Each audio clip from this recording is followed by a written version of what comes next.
Welcome to OECD Podcast, where policy meets people. When it comes to work, no country in the world can be said to have fully achieved gender equality. Even after decades of progress, there are still serious gender gaps. Women are still less likely than men to do paid work, and when they do, they earn less than men, on average about 15% less in OECD countries. Women are more at risk of harassment and violence in the workplace, and women also undertake more unpaid work in their households than do men, an additional work-life balance challenge. To explore the role of social dialogue in achieving gender equality in the world of work, I'm speaking today with Dr. Sally Roever. She is the International Coordinator of Women in Informal Employment, Globalizing and Organizing, known as WIEGO, a global network focused on securing livelihoods for the working poor, especially women, and into the informal economy. Welcome, Sally, and thank you for joining us. Thanks for inviting me. I'm delighted to be here. So, how can social dialogue and collective bargaining help to achieve gender equality and better job quality for women? Based on our experience, one of the most promising aspects of social dialogue is the path that it opens for the different parties in the dialogue to unpack their assumptions. And so I think that one of the most important contributions of social dialogue is in its ability to bring new information to light to the other parties that may change the way that an issue is thought about or a solution. So, for example, assumptions about a woman's experience in the workplace. Yeah, an assumption about women's experience in the workplace, or also something that is being assumed away as not a problem. It might turn out that it is a problem. So things like, are there dark hallways or dark alleys that a woman must go through in the process of work? That's something that could be assumed away. Well, of course she wouldn't be doing this or that, or of course there wouldn't be such a space, but maybe there is. And you can't get there. You can't get to that knowledge without having a structured space in which the different parties can bring to light these things that the other partners don't know or aren't aware of. So dialogue really as a process. Mm-hmm. Yeah. And it's interesting what you say, because when people hear collective bargaining, I think they immediately go to wages. And in fact, I cited the number of women earning less than men, but it's a broader picture is what I'm hearing from you. It's all about the workplace conditions in every way. Yeah, I mean, one of the things that's interesting about the recent agreement on Convention 190 about violence and harassment in the world of work is... Can you just tell us a little bit, what is Convention 190? ILO Convention 190 addresses violence and harassment in the world of work. It's a convention that was agreed in June of 2019. At the International Labor Organization? At the International Labor Organization, yes. One thing that was so interesting about that is the conception of the world of work. What does the world of work consist of, right? And so if you live in Europe or North America or someplace, the world of work is like the place you go, you commute to, and the place that you work. Right. And that's then you go it, home, right? And that's it, yeah. But the convention allowed for an understanding of the world of work that's broader than that. So it includes on the way to work, it includes workplaces that are public spaces, workplaces that are private homes, workplaces that might be a workshop in an alley. So it broadens what the world of work even is and offers, I think, in that way, a new way of thinking about things like improving job quality at work. How do we think of work? Let's think of it in a very broad way and think about all the pieces of someone's work process, whether it's the commuting part, transporting goods, moving supplies, storage, all those sorts of things. And so social dialogue as a tool to help us make those broad connections. Yes. Yeah. But at the same time, I know there are limitations, especially given that in many countries, trade union membership is declining, and given that women participate less in trade unionism than men. Right. So, yeah. So one limitation certainly is how the existing social dialogue structures can incorporate a wider range of workers. Trade union density is declining, membership is declining. Women are often not incorporated or not incorporated on equal terms necessarily, although there are many trade unions, many global union federations that are working to improve that. And then there's the broader challenge of, what about the workers who have never had access to a tripartite social dialogue platform? What does that mean, a tripartite social dialogue platform? So where the parties are governments, employers, and organized workers. So if we think about the broad world of work, all workers in the world, 61% are in informal employment, and most of those in most countries don't have an employer. So they're either own account workers or they're contributing family workers, or another kind of status. So so own account workers, it's when you're self-employed and perhaps in a very informal structure for being self-employed. And contributing family workers, is that when you work for your family's business, essentially? Yes. Okay. Yeah. Over 2 billion people today are, as you've said, informally employed, which means they're doing work that is not well recognized, regulated, or protected by the state. Their pay is usually low, and the costs and risks for workers can be high. And I understand that there are over 700 million women who work in the informal sector. So how does WIEGO support these women and their families, and what are the key issues you see for them? What WIEGO does is it provides a bridge between the lived experience of a woman who is living in poverty and working in informality on the one hand, with the sort of global policy debates on the other hand. So we try to provide that bridge through our membership structure and through our activities. So our membership structure brings together membership-based organizations of workers in the informal economy, especially in sectors where women are overrepresented, so domestic work, home-based work, street vendors, market traders, waste pickers, and so on.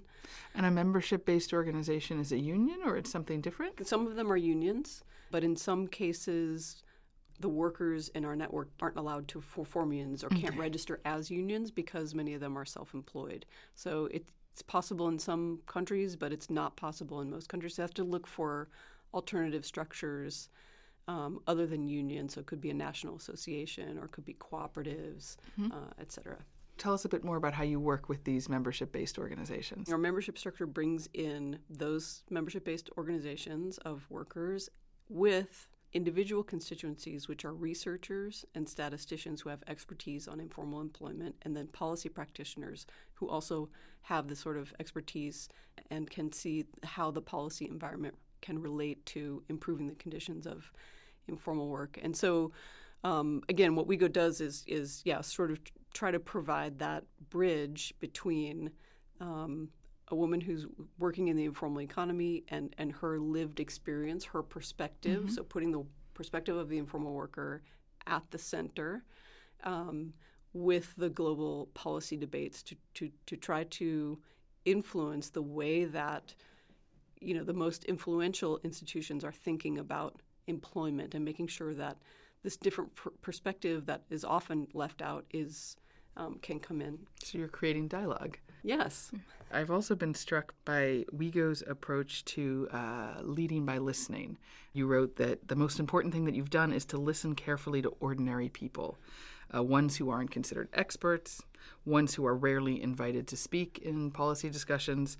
So how does such listening concretely inform the work of WIEGO, and how does it lead to better outcomes? So I think it's a really important part of kind of our sort of values or our approach that we value first and foremost the perspective of the worker herself.